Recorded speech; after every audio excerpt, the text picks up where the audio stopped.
Good morning, and welcome to GSBA Rapid Response, giving you the opportunity to ask questions with live answers. Today's immediate feedback comes directly from the SBA, answering questions about the Economic Injury Disaster Loan and the Paycheck Protection Program. My name is Joey Chapman. I use he, him, his pronouns, and I am the Membership Development Manager with GSBA and will be today's Rapid Response moderator. Along with fellow GSBA staff tuning in, joining me today is Tareya Miller. Tareya uses she, her, hers pronouns and is the GSBA Membership Programs Manager. GSBA does continue to follow Governor Inslee's Stay Home, Stay Healthy order, now in phase 1.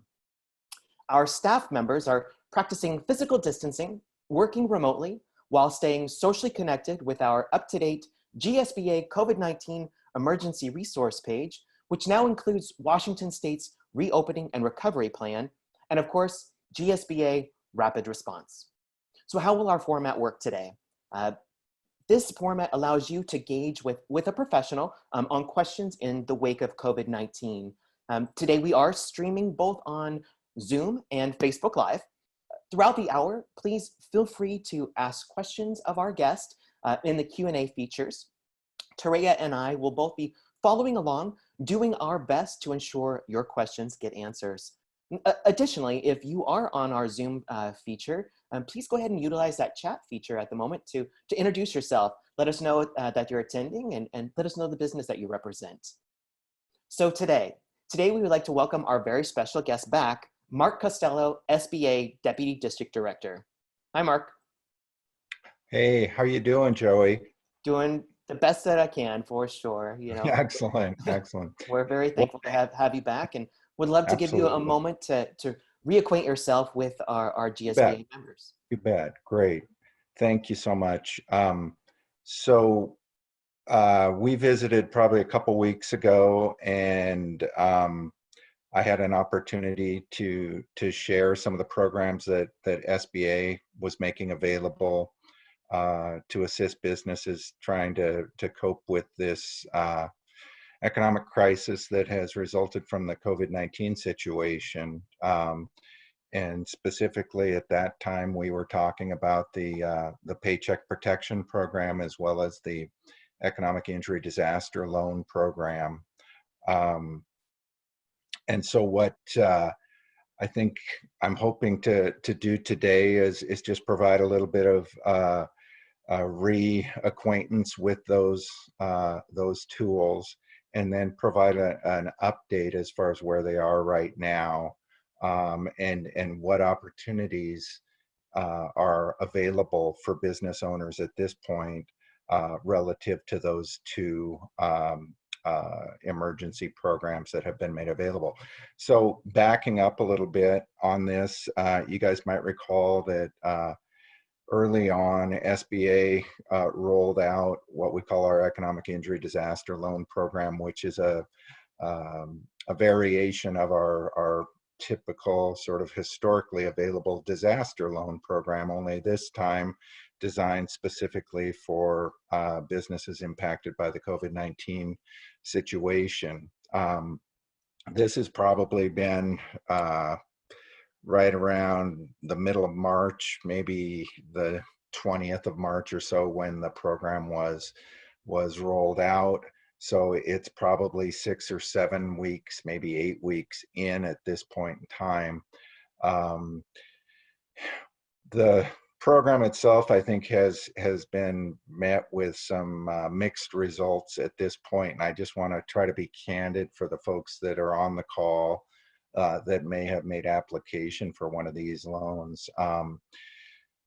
There was a tremendous glut, if you will, of applications for that economic injury disaster loan product. Apparently over 5 million businesses made application. And as you can imagine, there was a finite capacity on the part of SBA to process those applications, and a finite amount of funding available to respond as well.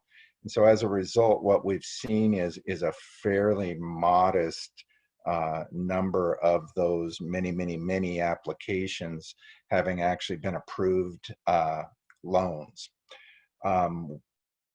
And many applications continue to remain in the queue, if you will. So, and they're being processed on a first come, first served basis.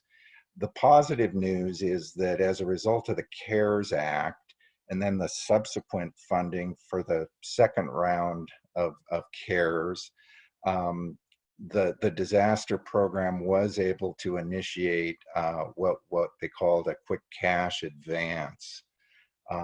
And as a result of that, businesses that made application for one of these economic injury disaster loans were able to request a quote quick cash advance, which took the form of essentially non-repay debt. In other words, it was kind of a grant. And the idea was that for every employee in a business, an applicant was able to get $1,000 per employee, up to a total of $10,000 deposited directly into their account, essentially with no repayment requirement. What we've seen on this, Joey, is that in fact there have been over 3 million of those quick cash advances processed for in excess of $10 billion. So if I were to point to one success out of the economic injury disaster loan program, it was that has been a framework for the distribution of that money to small businesses that were able to access it, maybe not quickly, but relatively quickly. And as I said, this is money that does not have to be paid back, can be used for any appropriate business purpose. This offer continues to exist out there for those businesses that are in the queue right now that have yet to receive their quick cash advance. They should expect to be receiving that, and it looks like it's considerably more likely that a business would receive that quick cash advance in a timely manner than they would an economic injury disaster loan at this point. That's not to say that those that have made application for that program aren't going to get a loan offer, because they very well might, but it seems to be pretty much of an impossibility for us to nail down just exactly when that funding is going to be offered. But the quick cash advance does look to be something that is going to have a strong likelihood. So if it's a business with 5 employees, they're going to get $5,000. They don't have to pay back. 10 employees, they're going to get 10,000, and so on.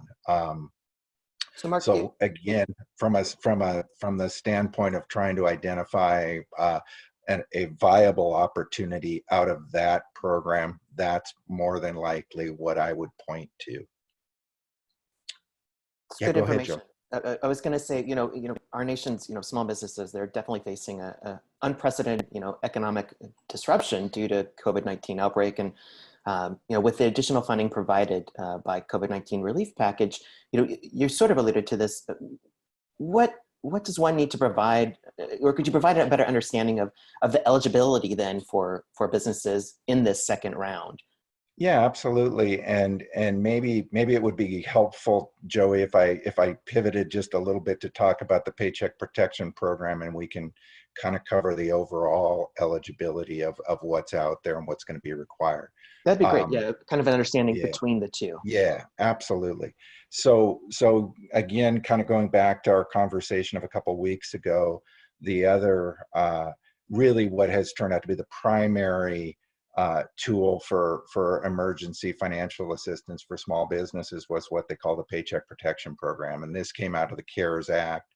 The original funding, or the original round, actually allocated about $350 billion for this program. The idea is that this is intended to provide immediate relief to business owners to cover payroll costs. Primarily, that's really the driver of the Paycheck Protection Program, as the name kind of suggests, to allow businesses to obviously pay their employees, but also maybe more broadly to remain intact in the event that they've possibly, if I had to lay off employees at this point, they're going to be able to bring those people back, have their organization relatively stable and together, leading up to the time when hopefully all of the businesses out there are going to be able to kind of re-engage in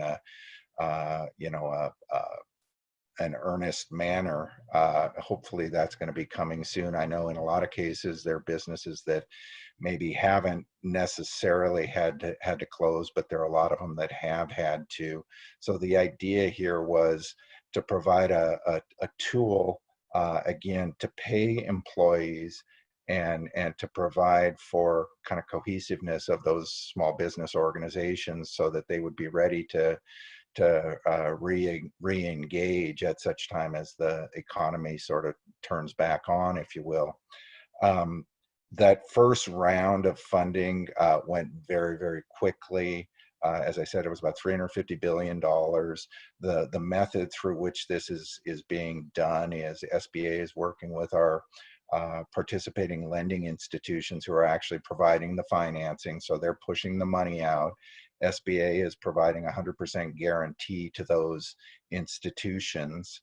And really the kicker on this product, the reason that it's maybe more compelling than a typical loan or other kind of financing, is that the debt itself can be forgiven. So in other words, if the business owners that are receiving these Paycheck Protection Program loans are using the funds as intended, the odds are very, very good that ultimately they're not going to have to pay any of that money back. And what do I mean by as intended? Well, generally the idea is that the money is supposed to be used to cover payroll and payroll related costs. The threshold that was established to result in debt forgiveness was that 75% of the loan proceeds were to be used for that purpose. The time horizon that we're talking about here is within 8 weeks of receipt of funds. So in other words, the idea here is that a business owner is going to make application to the lender of their choice. The lender is hopefully going to quickly process that, quickly disperse the funds. The borrower now is going to have a bunch of cash sitting in their account, and the intent is that that is going to cover their payroll for basically the next 2 months or 8-week period. There's a little bit of leeway built in here in that only 75% of the proceeds are required to be used for payroll purposes. The other up to 25% can be used for some other sort of ongoing business expenses, such as payment of rent, payment of utilities, and also payment of interest on existing indebtedness. So what we saw, Joey, was a very quick distribution of that first round of funds, $350 billion, and then the money unfortunately kind of dried up. It was gone. So there was a bit of a delay before a second round of funding was actually approved for the PPP, or the Paycheck Protection Program, and that resulted in an additional $310 billion for the program. This was initiated a week ago Monday, so about 8 days or so ago. We started the second round of funding, and interestingly, what we've kind of seen is that there were significant queues or backlogs that lenders had ready to be approved as soon as they received or had the opportunity to submit the applications. So once that new funding was made available, we saw significant, large numbers of applications being approved very quickly within the first couple of days of the second round of the program being available. But the key point here is that, and it's good news, is that there's still a considerable amount of money remaining in this program. Lenders do not have the backlogs that they formerly had. So they're open for business and they're ready to take applications for business owners who have yet to receive the Paycheck Protection Program financing and think they might be an appropriate candidate for it. The opportunity is out there in some cases to get approval within a day. There are a lot of lenders in our area that were very active in the first round of funding, and they're still offering the program. Some great community banks and community lenders that are out there right now. I would recommend to people to reach out to them or check them out. Folks like Washington Trust Bank, Washington Federal Bank, Coastal Community Bank is a little community bank up in Everett. There's a great little community bank over in Paulsbo serving Kitsap County called Liberty Bay Bank, and they were very ambitious in getting into the program early on. They're very good at it now. There are several others that would be available as well, but I think the key point too is that you don't necessarily have to be a customer of one of these lenders. They're going to be willing and able to work with folks regardless of whether they've had an existing relationship with the business owner. So bottom line is, I think as of today, we still have maybe $120 billion out of that $310 billion allocation. So, and we're seeing maybe a $2 billion a day utilization rate. So it would appear that this program is going to continue to be around for maybe the next several weeks. And that's a message that we absolutely want to be getting out to people. The money is still there. Again, if you haven't done it yet, or if you were somehow maybe deterred by the fact that lenders were saying, hey, you had to be a customer of the bank, or we've got these huge backlogs or whatever, that's not really the case anymore. There are a lot of opportunities for people to go out and get this funding, and I think it can be available very quickly. Bottom line though is it's a great tool to cover payroll costs, and if applicants are careful in kind of documenting the use of the funds, they're going to be in good shape as far as negotiating that forgiveness of the debt, keeping in mind that this thing is primarily a payroll driven program. So payroll and payroll related costs like benefits are all permissible uses of this funding, and they'd all be part of that calculation to get to the 75% threshold that I talked about. We're now seeing where small businesses, Joey, have been in the program, if you will, for 4 or 5 weeks from when they first got money in that first round. And so they are actually starting to round the curve toward getting to the end of the process. And folks are rightly wondering, hey, what is that process going to be? You know, when I use my Paycheck Protection Program funds and I use them the right way, how do I actually get that debt forgiven? And that is a totally relevant, great question. We're actually still kind of waiting for some very detailed guidance on what that process is going to look like. But kind of broadly, what we understand is that anybody who has borrowed this money is at some point in time within probably 7 or 8 weeks from receiving the funds is going to be communicated to by the lending institution. More than likely, there's going to be a some type of certainly a portal through which they're going to be able to provide and upload documentation as to how they expended the money. I'm pretty confident that SBA is probably going to have some tools like spreadsheets or a particular type of form that the small business is going to be able to go ahead and work through and sort of detail how the funding was in fact utilized. All of that is actually going to go to the lender, and it is actually going to be the lender's responsibility to review and make a determination as to whether or not the small business met the requirements to dictate forgiveness of the loan. But I'm confident that the vast majority of folks are going to do well with this, even though there has been somewhat of a ambiguity as to some very clear guidance on this thing. The bottom line that I continue to sort of preach to people is keep a few things in mind. Number one, that 75% threshold is really, really an important consideration, that this is a payroll driven program. Make sure you have documentation that clearly reflects how the funds were actually expended.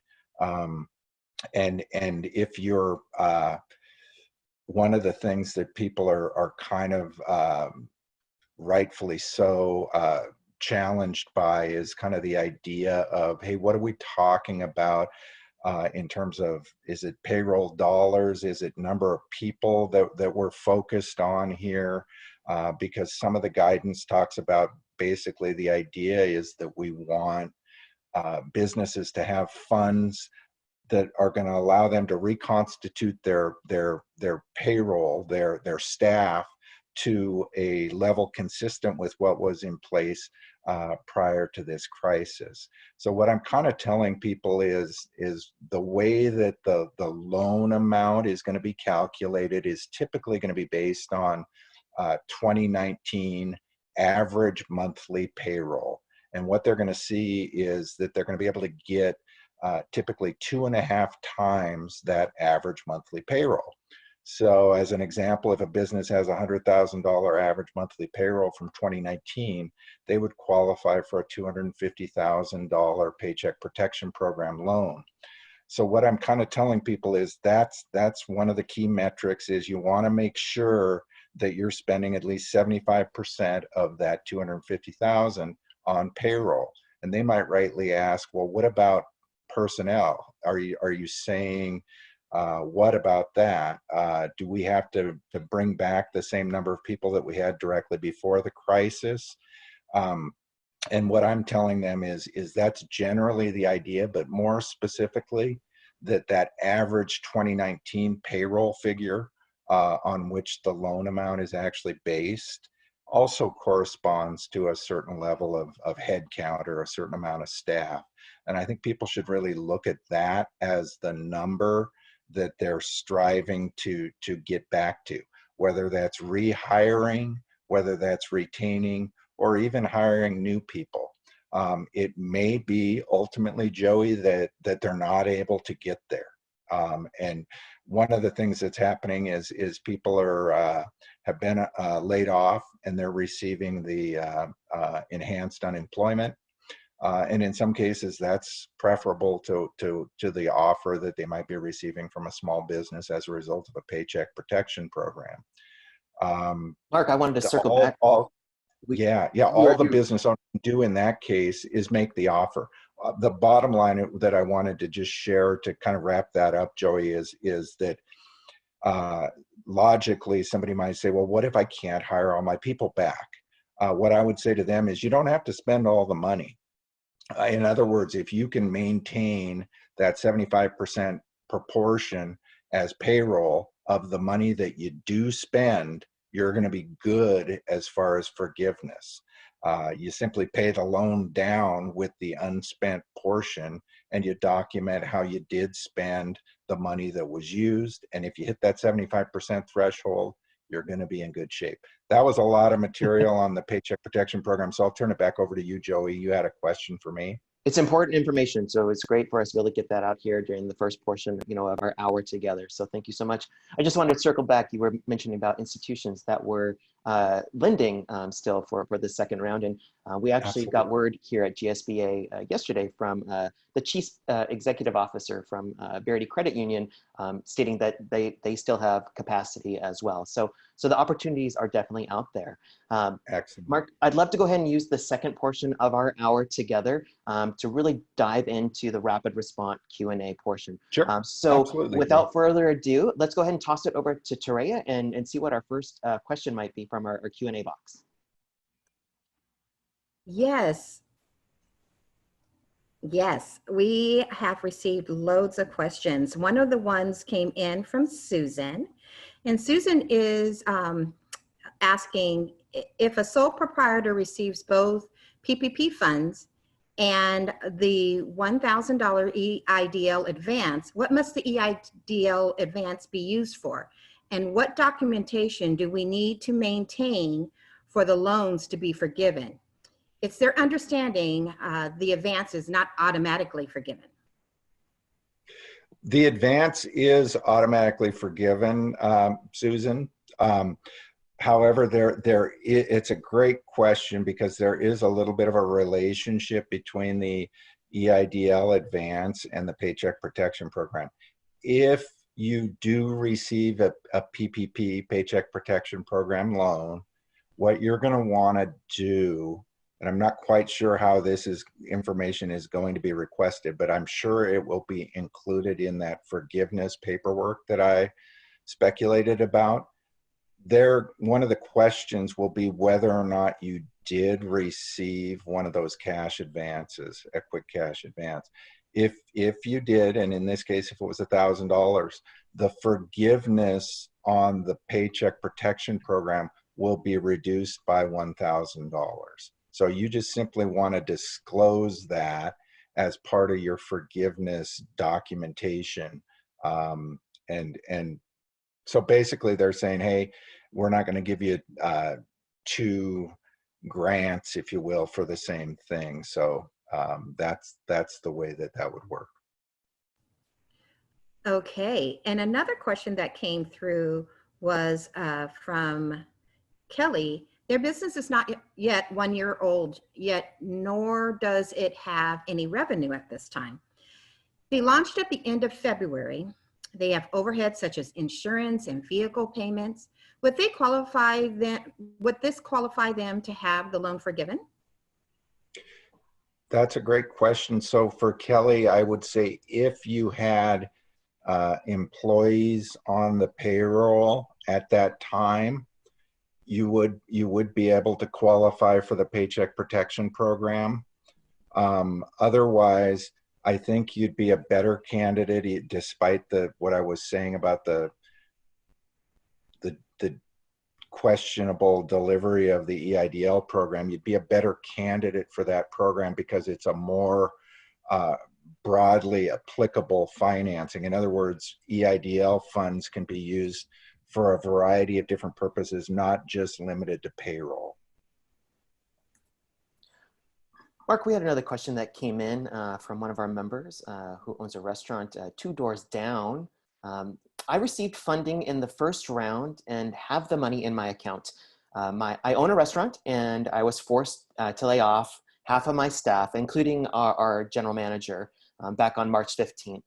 I'm not sure how to rehire or if I should rehire given the parameters for forgiveness. What is your input for this scenario? Right. So keeping in mind kind of the basic idea for the program was, as I've mentioned a couple of times, as a really a vehicle to cover payroll costs, to keep people essentially off of unemployment. So what I would recommend is that if you have the funds and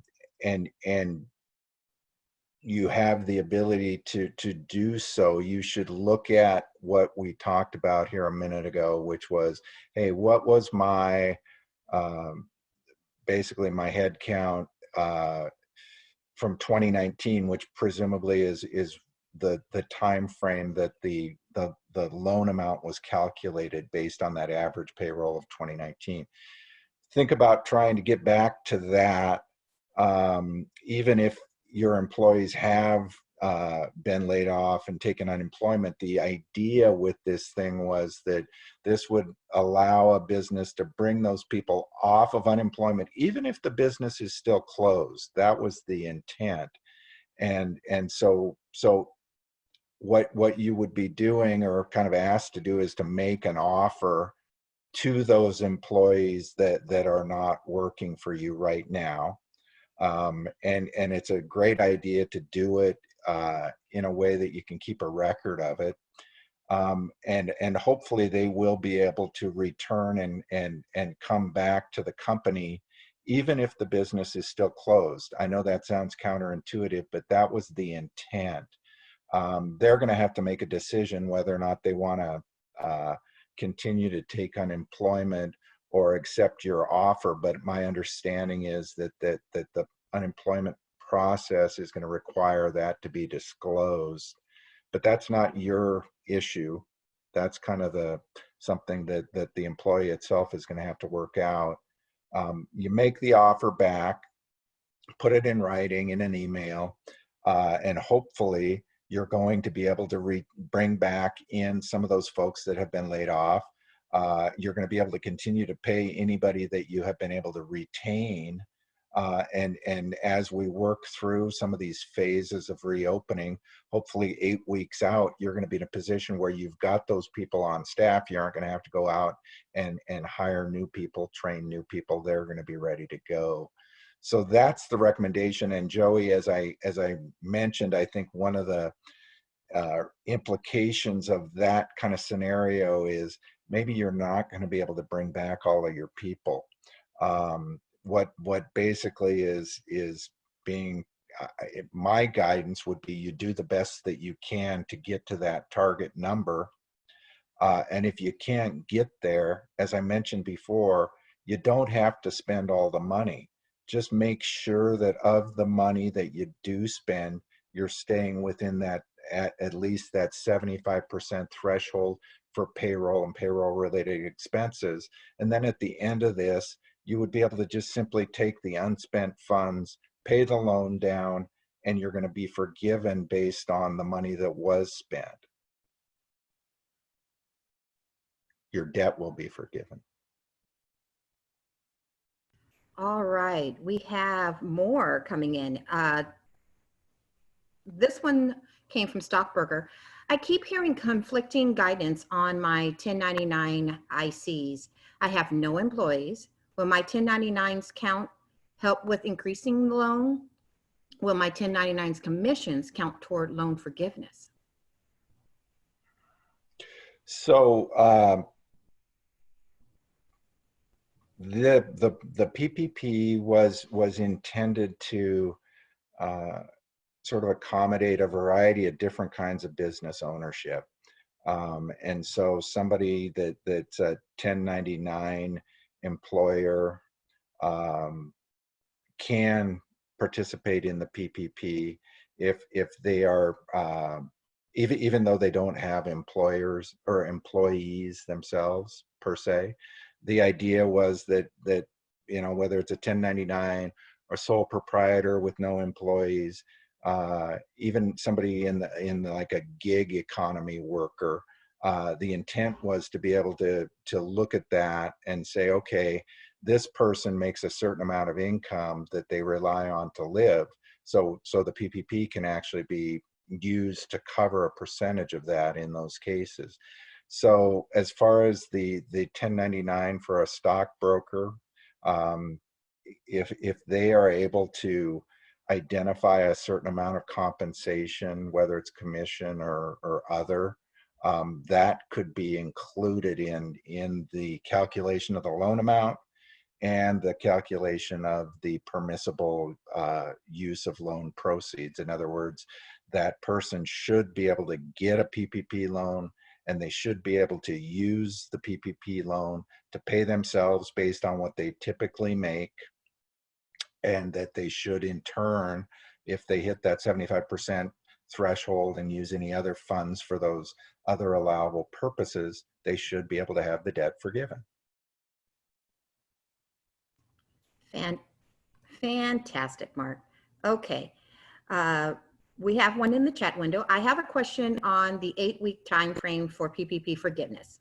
Can we pay rent and health insurance payments that we were unable to pay previous to receiving the loan? In other words, we'd like to pay April payments along with our May and June payments. For example, if the payments are from, let's say, May 1st to June 26th, will that all be forgiven? Yeah, and this is a great question that started to pop up just as soon as people started to get the money, and they're kind of wondering, okay, what about this? What about this? What about this situation and so forth? So what I have been telling people, as in kind of a general approach to dealing with this issue, is I think there are two different ways that costs can be looked at. One is a cash basis, one is an accrual basis, and they're going to be a little bit different. So, you know, on the one hand, you could just say, well, hey, keep track of the you know, cash payments that you're putting out during this 8-week period. But in reality, that doesn't really line up with things like payroll cycles or utility payments or rent payments, those kinds of things. So what I'm ultimately suggesting is that I think a very comprehensive approach would be to make sure that you have essentially documentation that is going to show the payments made during the 8-week period, but also is going to show expenses accrued during that 8-week period. In other words, during the 8 weeks, your payroll costs were X. During the 8 weeks, your rental costs were Y, and so on. And that doesn't necessarily exactly correspond with the cash payments that you're making.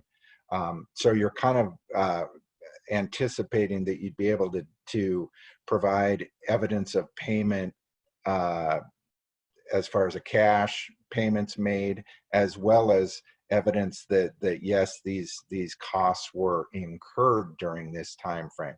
So SBA's guidance on this right now has not been real clear, but the act itself, the CARES Act, talks about being able to rely on either of those approaches. So I think ultimately really pretty good accounting records are gonna cover this thing no matter what.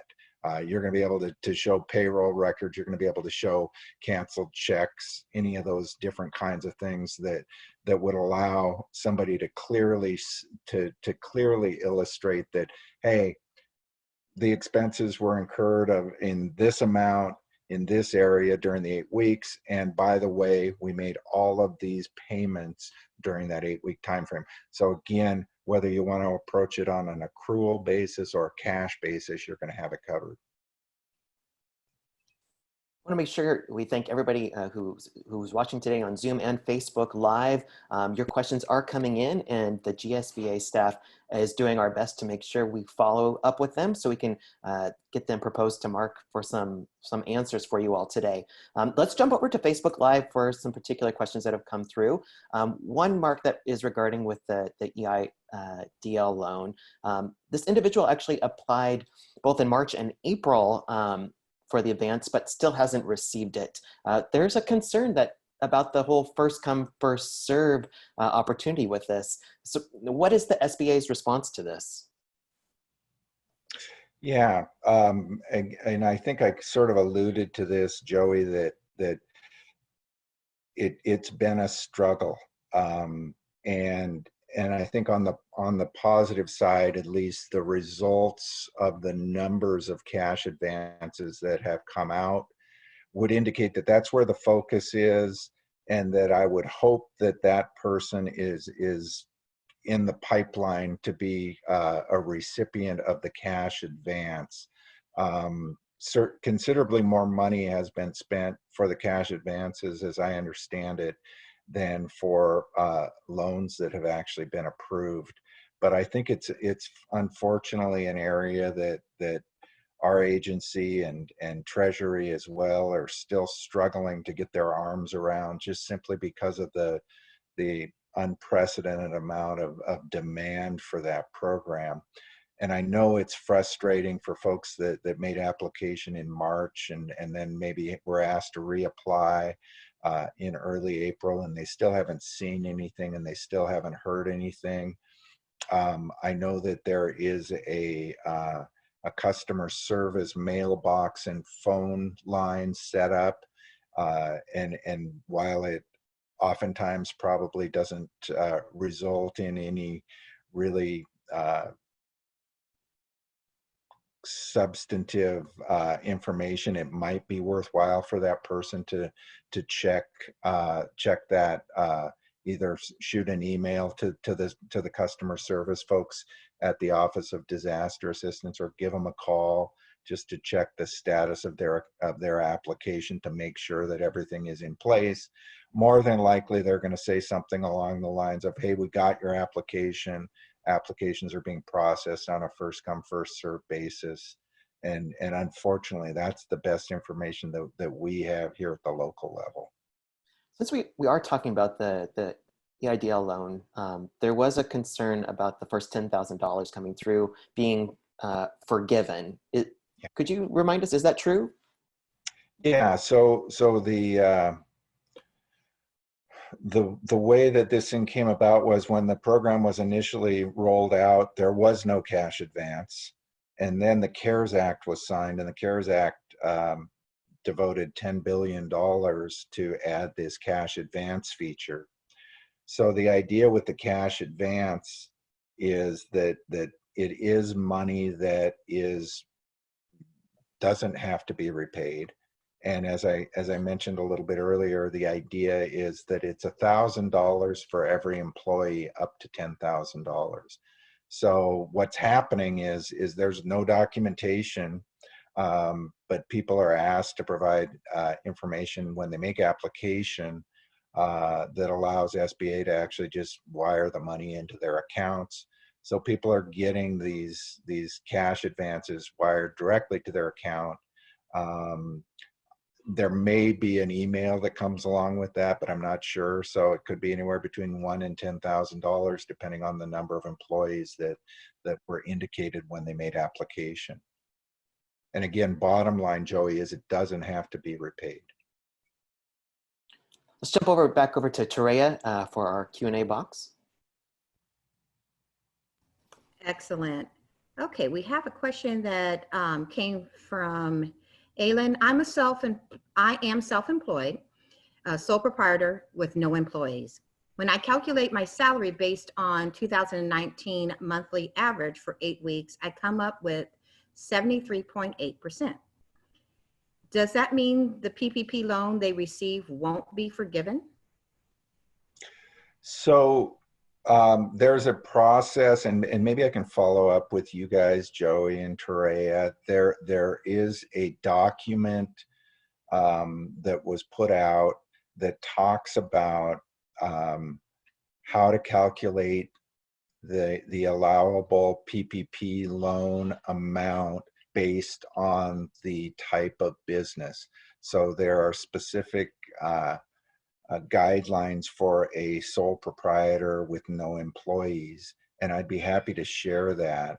But the way that I understand that in general is that you would be looking at your Schedule C, and you're basically looking at your net profit, which is line 31.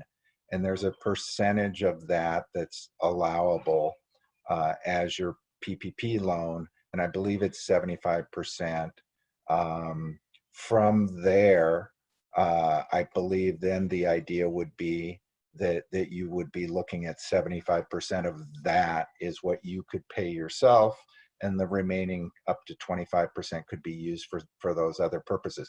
But just to make sure that I'm not a little bit off base there. Joey, if it's okay, or Terea, I've got your email. Maybe I can send that over to you right away as soon as we're done here. I think it's a pretty instructive document. It has all the different kinds of possible structures. It's got partnerships and S corporations and as well as proprietorships with and without employees and how that calculation would be done. So I'd be happy to share that rather than trying to pull it off the top of my head, because it's a little bit complicated. Sure, we would be happy to receive that from you and make sure that we get it over to our marketing team to see if we can get it up on our GSBA emergency resource page. Yeah.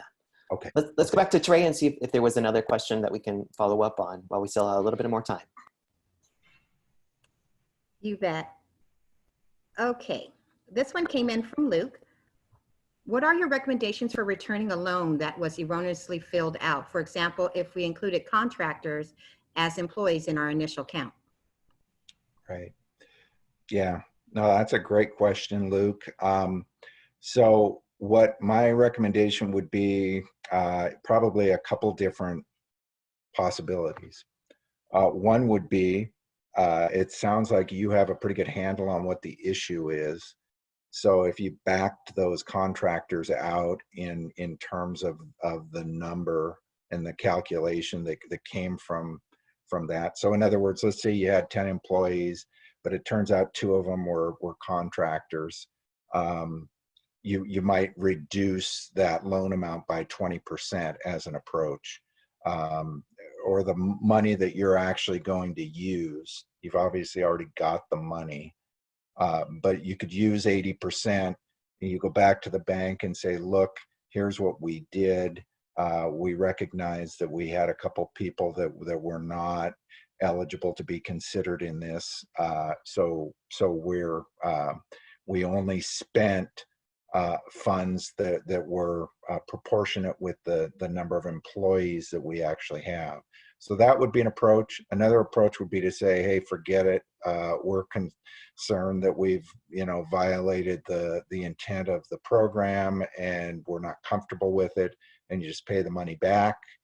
I think if you possibly can, though, and this is sometimes tricky, maybe easier said than done, if there was a way to reach out to and actually get in touch with somebody at the lending institution and ask them or tell them what the issue is and see if you can get on the same page with them. I like my first idea, but that might be something that would be better accomplished if the lender indicates that they're okay with that.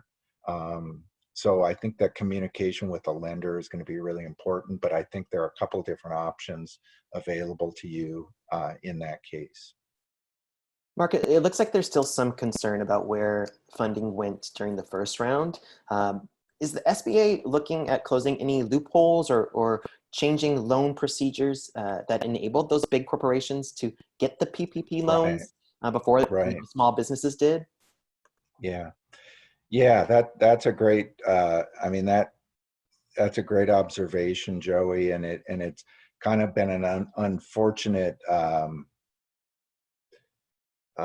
storyline associated with this thing, and maybe detracted a little bit from what some of the positive outcomes I'm sure that have resulted. So yeah, you guys probably remember seeing some of the stories, and they're still coming out about different organizations that ended up receiving these PPP loans that more than likely didn't need them.